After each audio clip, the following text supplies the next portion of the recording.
अभी हम सब ने दो भजन सुने। अगर आप गहराई से विचार करें, शांति में विचार करें, तो दोनों भजन एक दूसरे के पूरक हैं।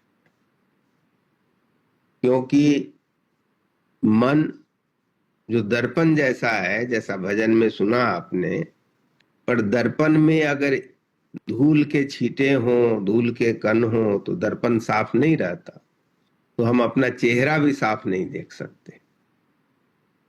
पर यह मन रूपी जो दर्पण है, उसे हम साफ कर ही नहीं सकते, चाहे हम जितनी भी कोशिश कर लें। ये असंभव है कि कोई अपने मन के दर्पण को खुद ही साफ कर ले। इस साफ का तात्पर्य क्या होता है? यानी कि हमारे मन में जब कोई विचार उठे नहीं, वह विचार ही तो है जो मन के दर्पण पर छींटे डाल देते हैं, मन के दर्पण को गंदे कर देते हैं, और तब हम अपने आप को जान ही नहीं पाते, देख ही नहीं पाते। उसका एक ही उपाय है कि किसी न किसी तरह से पूर्ण कोशिश हम करते रहें कि अपने चित्त को गुरु के चरण में समा दें। जब गुरु के चरण रज में हमारी चित्त रहेगी, तो गुरु के चरण रज रूपी साबुन ही उस हमारे मन के दर्पण को साफ कर देंगे। दूसरा कोई उपाय है ही नहीं। पर वह तभी होगा, जैसा भजन में सुन रहे थे, कि जब हमारे विचार ऐसे हो जाए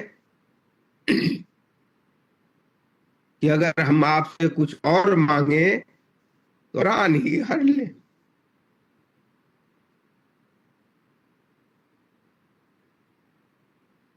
वास्तव में साधना की ये अंतिम सीढ़ी तो है, इसके बाद तो मंजिल रह जाती है।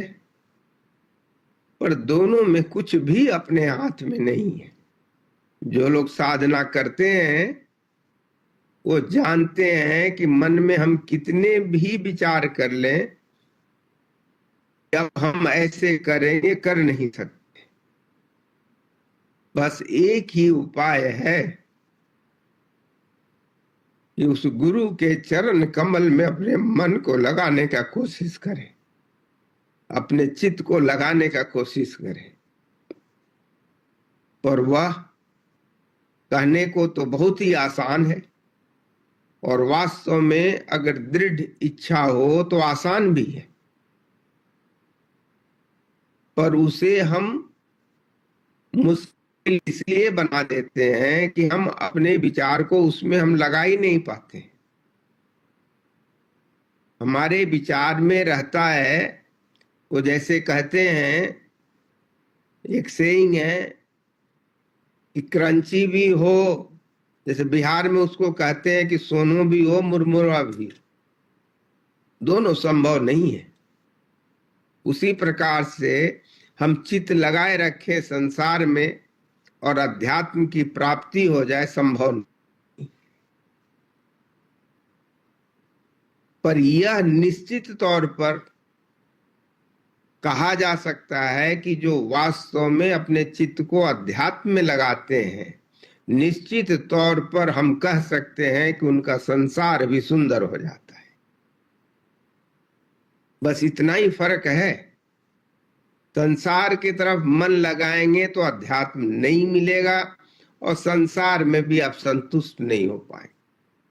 अध्यात्म की तरफ अगर आप अपने चित्त को लगा के रखेंगे तो निश्चित तौर पर अध्यात्म भी प्राप्त होगा और संसार सुंदर हो जाएगा। और उसी के लिए परम पूज्य गुरु महाराज ने जो साधना दी है, जिसे करते करते हम ऐसी स्थिति में पहुंच जाते हैं जहां पर हमारा चित्त गुरु की तरफ लगा रहता है, धीरे धीरे वह बढ़ता चला जाता है। और जब हमारा चित्त गुरु के चरणों में लगा रहता है तो निश्चित तौर पर यह जो सारी स्थितियां हैं प्राप्त हो सकती।